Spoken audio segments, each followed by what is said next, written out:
Então, gente, foi esse o livro de abril, tá? E aí eu tinha adquirido porque a intenção desse projeto também é a minha vontade, que do nada surgiu, de colecionar os livros da Agatha nesse formato aqui da LM Pocket. E eu então havia adquirido esse aqui, e não sobrou nenhum, e outras peças. E aí um seguidor me alertou que essa história estaria escrita em forma de peça de teatro aqui, e que para eu ler a narrativa em prosa eu deveria ler essa edição aqui, que é da Globo Livros, né? E eu fui adquirir essa edição então, por quê? Não que eu não goste de peça de teatro, gente, vocês sabem que eu sou fã de Shakespeare, né? Não tenho nenhum problema em ler textos em formato de peça, mas especialmente esse título da Agatha eu já queria ler há muito tempo, né? Porque quem acompanha aí resenhas e tal sabe que é um dos livros preferidos dos fãs da Agatha, classificado inclusive por muitos críticos como o melhor livro, um dos melhores livros da autora. Então não podia deixar passar, gente, eu queria absorver essa história assim da melhor forma possível, né? E, gente, realmente, se bem que até hoje eu não vi ninguém falar mal desse livro. Não sei se teve alguém no mundo que não gostou desse livro, né? Por quê? Porque é um livro diferente e porque nesse livro a gente vê claramente a genialidade da autora. O título traduzido no Brasil, antes da mudança, era O Caso dos 10 Negrinhos. Para quem não leu o livro, então, a autora se inspirou em um poema, na verdade uma cantiga popular inglesa. Aquelas cantigas, né, alguns chamam de cantigas de ninar, canção de embalar. Então é uma cantiga popular na qual a autora se inspirou, e eu, na minha humilde opinião pessoal, né, não acho que na época que a autora escreveu isso, ela fazia alguma alusão racial, né, que se você conhecer a cantiga, e ela está no livro inclusive, dá para perceber que ao invés de 10 negrinhos, poderiam ser 10 esquimós, 10 índiozinhos, né? E foi mais ou menos isso então que o ambiente literário fez. Bom, acabou que os americanos mudaram inclusive o poema inglês. E acontece então que no foco da história gira em torno, né, o cenário onde a história acontece, contém 10 estatuetas de soldadinhos, né, que pautam então esse poema. E a história então, que é narrada em terceira pessoa, ela começa quando 10 pessoas são convidadas para se hospedarem em uma ilha. E aparentemente essas pessoas não se conhecem. E aí, ao passo que as pessoas vão chegando na ilha, quando todos chegam, os criados anunciam então que receberam uma mensagem do anfitrião, que seria o Sr. Owen, de que não vai conseguir chegar na ilha a tempo. Eles terão que passar a primeira noite lá sozinhos. E é aí que começa toda a trama, gente. Já no primeiro jantar, uma situação bem constrangedora acontece e eles acabam se apavorando um pouco com aquela situação e tentam ir embora, porém uma tempestade começa na ilha e aí nenhum barco pode sair, nenhum barco pode chegar. A ilha é extremamente isolada, né?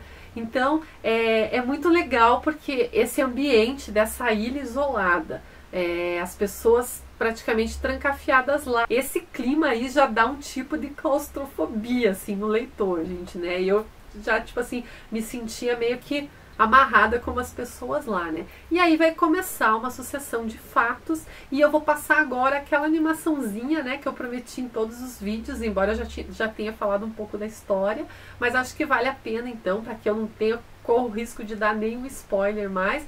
Vamos conhecer um pouquinho dos personagens e mais um pouquinho da história.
É muito legal, gente, porque apesar da gente ter uma narração em terceira pessoa, nessa história a gente não tem nenhum detetive investigando, né? A gente tem pessoas lá de todos os ofícios, de todas as classes e personalidades. Então, claro que algumas vão ter um instinto de investigação mais do que outras, mas verdadeiramente a gente não tem nenhum personagem investigador que vai revelar a história, né?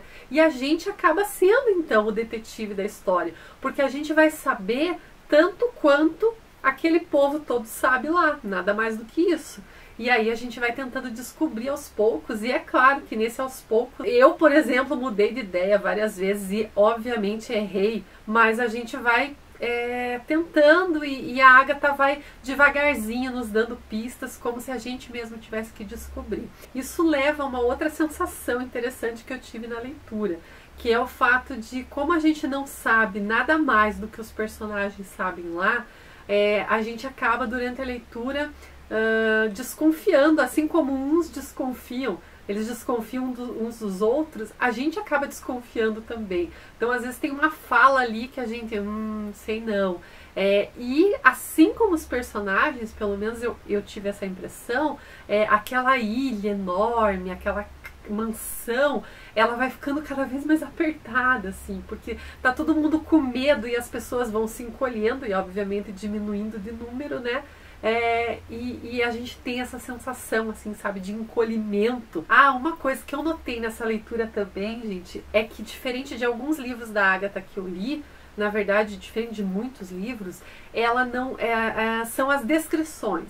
Ela não se atém muito, como em outros livros, a descrever a roupagem do personagem, a descrever o cenário, né? O cenário é uma das coisas que sempre tem descrições muito detalhadas nos livros da Agatha, justamente por conta da investigação, mas ao contrário, isso é compensado na hora dos assassinatos, gente, porque é impressionante como ela consegue descrever de uma maneira assim extremamente detalhada a cena do crime e como a pessoa foi assassinada. Então é uma coisa que eu achei bem interessante nesse livro também. E fora isso, né, gente, a grande surpresa quando você sim descobre no final a revelação de quem é o responsável, né? E aí eu não posso falar como, nem quando, nem onde, né? Mas com certeza é de deixar você querendo ler mais Agatha, obviamente. Eu encontrei, para quem gosta aí, quem é fã de Turma da Mônica, né? Eu encontrei uma história da Turma da Mônica que foi publicada em 1988 e é baseada no livro E Não Sobrou Nenhum. Então, na verdade, é uma história, ela tá na internet, eu vou deixar o link aqui na descrição do vídeo para vocês. Na verdade, a história gira em torno de um aniversário do Cascão. E nesse aniversário do Cascão, o título do quadrinhos é O Caso dos 10 Porquinhos. Gente, é muito cômico.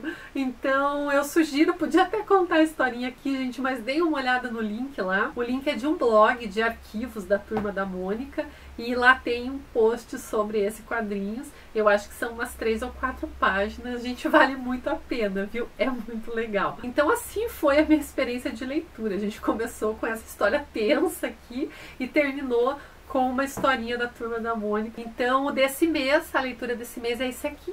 E no final a morte, e eu tô bem ansiosa porque acabou que casou aí com o meu projeto Egito, né, porque a ambientação dessa obra aqui é o Egito Antigo, e aí eu tô duplamente feliz em ler esse Agatha durante o mês. Assim, no comecinho de junho, a gente vai ter a resenha do livro do mês, e a gente se vê no próximo vídeo. Tchau, tchau!